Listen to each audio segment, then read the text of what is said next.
दोस्तों नमस्कार। आज सेकेंडरी सेंटअप एग्जामिनेशन 2021 यानी माध्यमिक उत्प्रेषण परीक्षा 2021 अभी जो टेस्ट एग्जाम हाई स्कूल में चल रहा है उसी का जवाब हम लेकर के आ गए, जिसमें सोशल साइंस सब्जेक्ट है जो कंपलसरी सब्जेक्ट है, यानी सामाजिक विज्ञान जो अनिवार्य विषय है।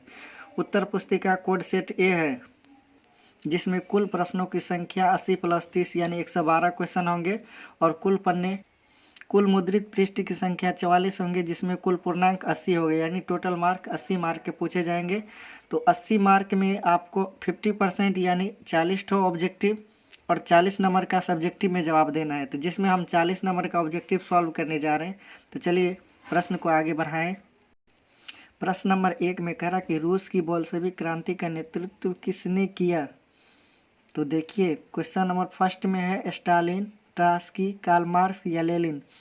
तो रूस की बोल्शेविक क्रांति का नेतृत्व लेनिन ने किया। क्वेश्चन नंबर दो के ओर बढ़ते हैं। बोल्शेविक क्रांति कब हुई। तो बोल्शेविक क्रांति नवंबर 1917 यानी 1917 ईस्वी में हुई। क्वेश्चन नंबर तीन में पूछ रहा है कि साइमन आयोग किस वर्ष भारत आया। तो साइमन आयोग 1928 ईस्वी में भारत आया। क्वेश्चन नंबर चार में पूछ रहा है कि हिंद चीन यानी हिंदुस्तान में चीन के व्यक्ति पहुंचने वाले प्रथम व्यापारी कौन थे। तो प्रथम फ्रांसीसी, इंग्लैंड या पुर्तगाल, यानी हिंद चीन पहुंचने वाला प्रथम व्यापारी पुर्तगाल थे। क्वेश्चन नंबर आगे यानी 5 देखते हैं। क्वेश्चन नंबर 5 में करा जनसंख्या का घनत्व सबसे अधिक कहाँ होता है, ग्राम में, कस्बा में या नगर में या महानगर में। दोस्तों महानगर तो ज़्यादा बेहतर होगा, तो चलिए महानगर में ही ज़्यादा घनत्व होगा। इसके बाद प्रश्न नंबर 6 देखते हैं कि कार्ल मार्क्स का जन्म कहाँ हुआ था। तो कार्ल मार्क्स का जन्म जर्मनी में हुआ था। क्वेश्चन नंबर 7 के बाद करते हैं 7 में देखिए कि Visvesvaraya iron and steel company कहाँ अवस्थित है। तो Visvesvaraya iron steel company Jamshedpur में। तो ऑप्शन नंबर सी हो जाएगा सही उत्तर। क्वेश्चन नंबर 8 है अप्रैल थीसिस किसने दी। तो अप्रैल थीसिस रूसो, गैरीबाल्डी यानी लेनिन ने दी। तो सही उत्तर हो जाएगा लेनिन। क्वेश्चन नंबर 8 हो गया। 9 की ओर बढ़ते हैं। क्वेश्चन नंबर 9 में कह रहा है कि लेनिन समझौता किस वर्ष हुआ। तो लखनऊ समझौता किस वर्ष हुआ। तो लखनऊ समझौता 1916 ईस्वी में हुआ। क्वेश्चन नंबर 10 में कह रहा कि भारतीय राष्ट्रीय कांग्रेस के पहले अध्यक्ष कौन थे। तो भारतीय राष्ट्रीय कांग्रेस के पहले अध्यक्ष दादा भाई नौरोजी थे। ये तीनों गलत होगा, क्योंकि यहाँ 4 ठो ऑप्शन दिया जाता है जिसमें एक ही सही होता है। तो कोई एक यानी जो होगा दादा भाई नौरोजी। प्रश्न नंबर 11 विश्व व्यापार संगठन की स्थापना किस वर्ष की गई। तो विश्व व्यापार संगठन की स्थापना 1995 में की गई। क्वेश्चन नंबर 12 की ओर बढ़ते हैं। क्वेश्चन नंबर 12 में कह रहा है कि निम्नलिखित में यानी निम्न में से किस देश में मिश्रित अर्थव्यवस्था है। तो मिश्रित अर्थव्यवस्था भारत में है। तो ऑप्शन नंबर सी हो जाएगा सही। प्रश्न नंबर 13 में देखिए सेवा क्षेत्र में कौन सी क्रियाएं शामिल होती है। तो सेवा क्षेत्र में कृषि, डेयरी, वन, चीनी उत्पादन, यातायात, संचार एवं बैंकिंग या इनमें से कोई नहीं। ऑप्शन ही गलत है, इनमें से सभी होना चाहिए। ऑप्शन ही गलत यानी मिसप्रिंट का गड़बड़ी है। यहाँ देखिए कृषि भी हमारे सेवा क्षेत्र में आते हैं, डेयरी भी आते हैं, वन भी आते हैं, चीनी का उत्पादन आते हैं, यातायात आते हैं, संचार आते हैं और बैंकिंग आते हैं। तो इनमें से सभी की जगह इनमें से कोई नहीं दिया है। तो ऑप्शन तो यही होना चाहिए, इनमें से सभी। चलिए प्रश्न नंबर आगे की ओर बढ़ते हैं। प्रश्न नंबर 14 में पूछ रहा राष्ट्रीय आय की गणना किस विधि द्वारा की जाती है। तो राष्ट्रीय आय की गणना, चलिए ऑप्शन को पढ़ते हैं। आय विधि, व्यय विधि, उत्पादन एवं मूल्य जोड़ विधि, इनमें से सभी विधि। तो राष्ट्रीय आय यानी हमारे देश की आय की गणना जो है सभी विधि, इनमें से आय विधि, व्यय विधि, उत्पादन और मूल्य जोड़ विधि यानी इनमें से सभी होगा। तो सही उत्तर हो जाएगा इनमें से सही। प्रश्न नंबर 15 की ओर बढ़ते हैं।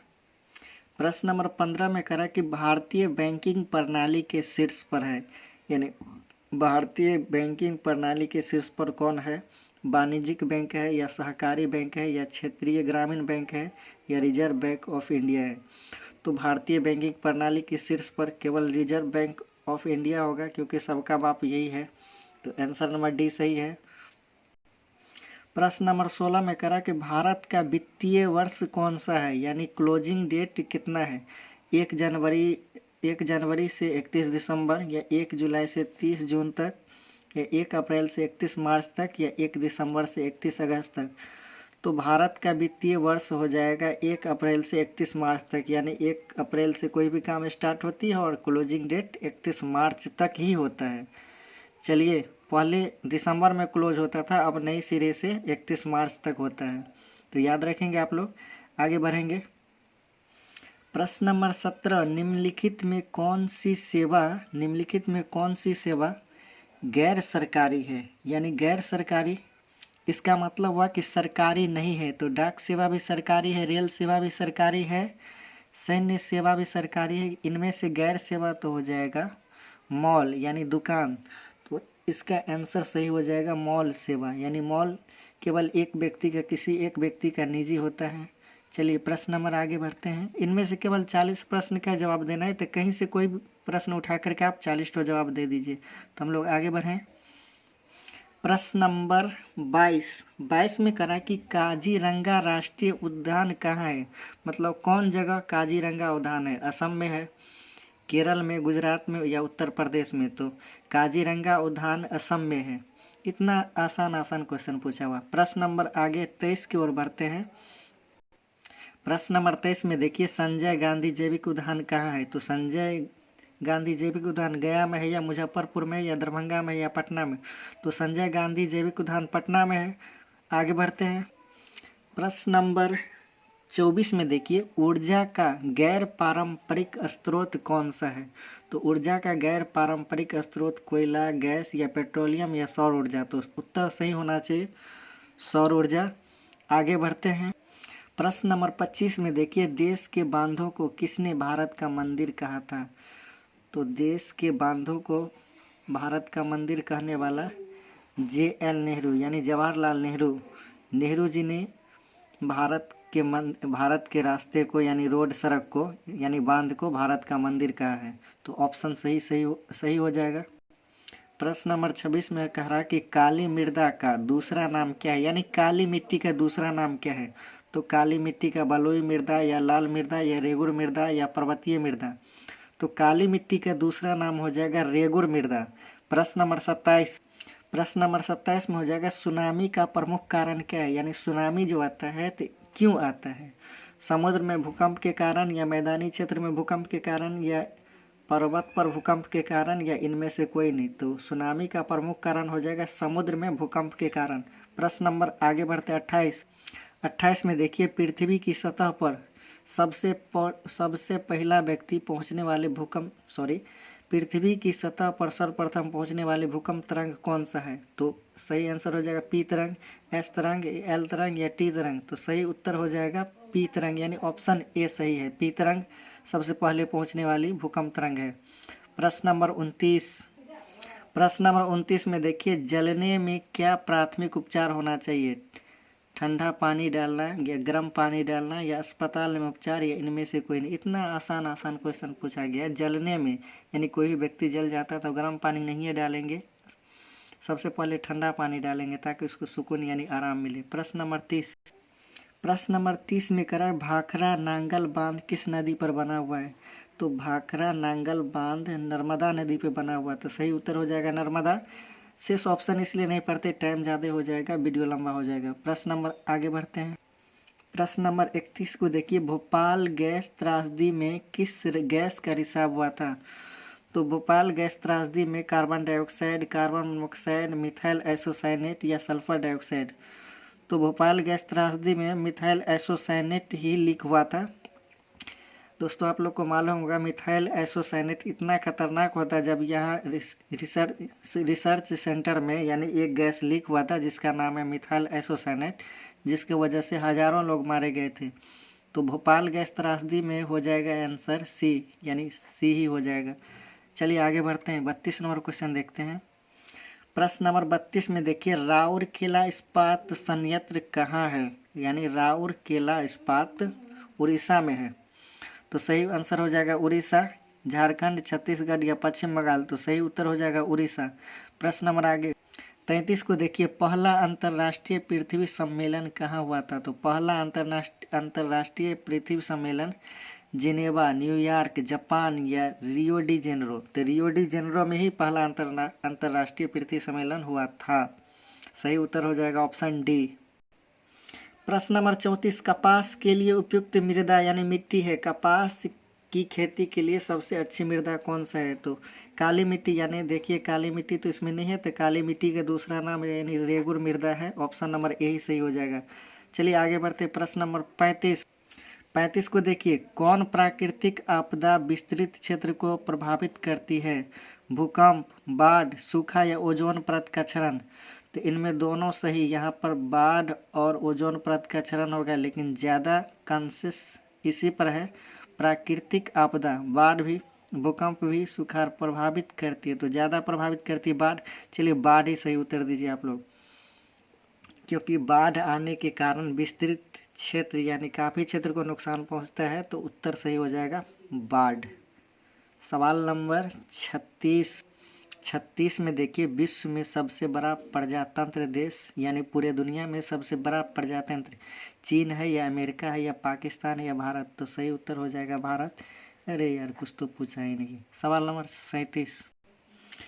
नंबर 37 देखिए, हाल ही में कौन सा भारतीय राज्य 2 केंद्र में शासित प्रदेश में बदला गया है?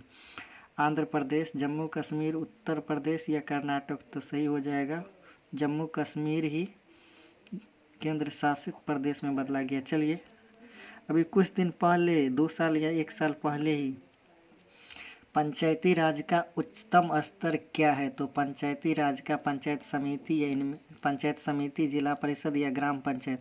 तो पंचायती राज का उच्चतम स्तर सबसे बड़ा होगा ग्राम पंचायत। दोस्तों आप लोग जानते होंगे ग्राम पंचायती राज का उत्तम स्तर जिला परिषद होना चाहिए। जिला परिषद होगा, सही उत्तर हो जाएगा जिला परिषद। चलिए 39 नंबर प्रश्न नंबर 39 को देखिए, निम्नलिखित में से कौन संघ राज्य की विशेषता नहीं है? लिखित संविधान, शक्तियों का विभाजन, एक पक्षीय विधायिका या स्वतंत्र न्यायपालिका? तो सही उत्तर हो जाएगा शक्तियों का विभाजन। प्रश्न नंबर 39 के बाद 40 पे आते हैं। 40 में देखिए, संपूर्ण क्रांति का नेतृत्व किसने किया? संपूर्ण क्रांति का नेतृत्व जयप्रकाश नारायण ने किया। तो ऑप्शन नंबर ए सही हो जाएगा। सवाल नंबर 41, किस वर्ष सूचना का अधिकार एक्ट लागू हुआ? 2004 में, 2005 में, 2006 में या 2007 में? तो सूचना का अधिकार एक्ट जो लागू हुआ 2005 ईस्वी में लागू हुआ। ऑप्शन बी सही हो जाएगा।